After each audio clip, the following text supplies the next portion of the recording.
verdad es que cuando uno hace un comentario respecto de lo que está pasando en la Argentina, a veces pierde lo esencial. Y es que somos un país pobre. Yo sé que a esta hora de la noche contarlo en estos términos puede ser demasiado duro. Me parece que si no tomamos nota de este dato, muchas de las peleas y las discusiones que se dan no se transforman en lo que son frívolas, absolutamente mezquinas o de puro interés partidario de algunos. Hoy el Observatorio de la Universidad Católica Argentina dio a conocer un nuevo informe sobre la pobreza. A24.com lo tituló con el dato más impactante, que es este: el 44,2% de la población argentina se encuentra bajo la línea de la pobreza.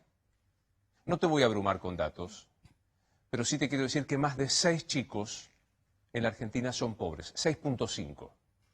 El 65% de los menores de 16 años son pobres. Esto pasa ahora. Digo para enmarcar las discusiones entre oficialismo y oposición, la interna. Mira este dato que trajo Cata Delía y que te permite hacer un muestreo de los últimos años, últimos 10 años, del 2010 hasta ahora. La pobreza, la línea de la pobreza, hace 10 años era el 31,8%, hoy 44,2%. Y después empezás a encontrar datos como, por ejemplo, la indigencia. La indigencia es no poder subsistir alimentariamente con lo más elemental para ser una persona digna, el 10%. Está claro, este es el marco donde empezamos a discutir. Esta es la Argentina.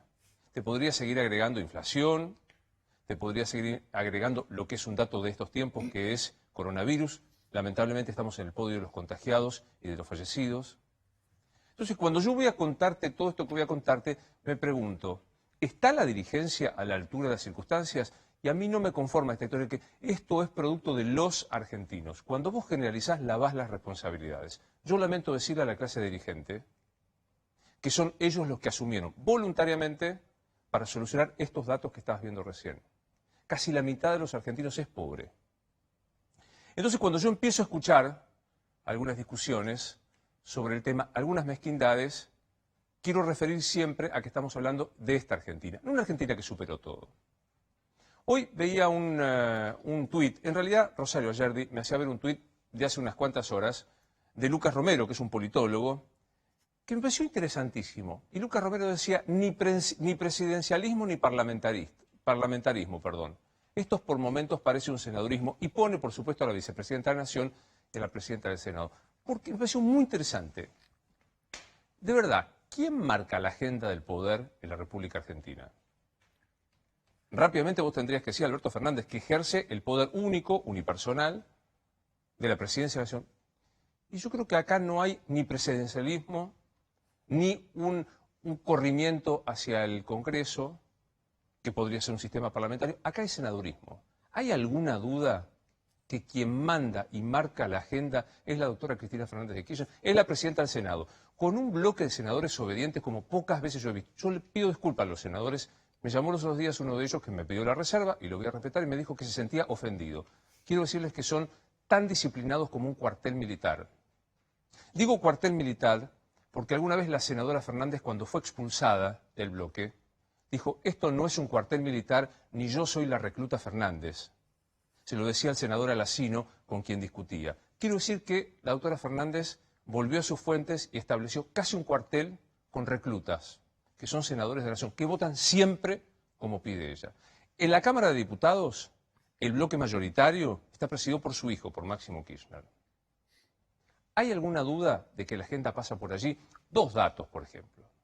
Ayer contamos, con anticipo de Rosario Ayerdi, que el presidente de la Nación trabajó largamente con todo su equipo, con el equipo económico que está negociando con el fondo, y dijo, hay que hacer un ajuste, se lo vamos a hacer a los jubilados, y es de esta manera. Todo el equipo trabajó y dijo, es de esta manera. De un plumazo, la vicepresidenta de la Nación, para sorpresa de muchos funcionarios de Alberto Fernández, cambió el proyecto. Y ahora dijo que aquello que iba a ser tomado en cuenta no lo es más, que aquella referencia de los salarios que iba a ser no lo es más. Hoy el presidente de la Nación, la verdad es que tuvo que hacer un equilibrio admirable, porque salió a decir, después de analizar mucho tiempo nos dimos cuenta que los senadores tenían... Después de analizarlo, mandaron un proyecto. Ahora tuvo una epifanía cuando el proyecto salió de la Casa Rosada y llegó al Senado. Hoy el presidente habló sobre el tema de los jubilados. para mí sigue siendo una prioridad el tema de los jubilados. Yo estoy satisfecho con lo que hicimos este verano. Este año no solo le ganamos a la inflación, sino que cuando uno revisa las paritarias, el 85% de los jubilados terminó estando entre las dos paritarias más altas de la Argentina. Y yo lo celebro eso. El presidente que vuelve a hablar volvió a decir que se van a vacunar a 300.000 personas antes de fin de año. Yo recuerdo que es el mismo presidente que dijo no hace tanto que iban a llegar 25 millones de dosis. Pasamos de 25 millones a 300.000, que ojalá se cumplan. Ojalá se equivoque otra vez. En esta le deseo el error a Alberto Fernández, que lleguen más vacunas. Pero digo, ¿por qué exponerse el presidente a seguir dando datos? No lo logro entender. Algunos dicen es una verborragia incontenible, otros dicen es ausencia de un equipo que lo sostenga. Tema vacuna, es otro. Pero digo, el presidente dijo, los jubilados le han ganado la inflación, es la paritaria más alta. Ayer, y ya hace bastante tiempo, Maximiliano Montenegro mostró en este programa que no es así. Fíjate este cuadro que vas a compartir. Lo tengo allí. Que tiene que ver con la movilidad versus el decreto. Mira, la línea esa celeste es esta línea celeste que estás viendo aquí, sería la que vendría respecto de la anterior ley. No estoy defendiendo la ley del macrismo, que también recortó a los jubilados.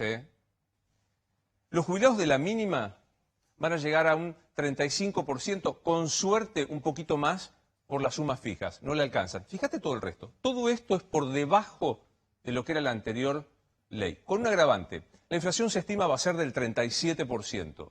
El jubilado que más va a ganar este año, que más va a conseguir, es el 35.3%. Están todos abajo de la inflación. ¿Por qué se lo expone al presidente de la Nación a decir que tuvo la paritaria que le ganó la inflación cuando no le ganó? Digo, la aritmética todavía sigue siendo una ciencia exacta. ¿Por qué el presidente dice que le ganó si no es cierto? Y es en la fórmula que él mismo propuso para el año que viene, no solo no le ganaba, sino que quedaba dentro un trimestre. Digo, frente a esto, frente a la verborragia incontenible, frente a la equivocación de los números, la pregunta es, ¿el poder a dónde reside? ¿En la expresión oral de Alberto Fernández o en los actos de gobierno inconfundibles de la doctora Cristina Fernández de Kirchner? ¿Cuál es el proyecto central, dicho por el presidente, de su mandato que él quiere dejar como, saco por supuesto coronavirus, ¿no?, que quiere dejar como marca la reforma judicial? Propone a Daniel Rafecas como procurador.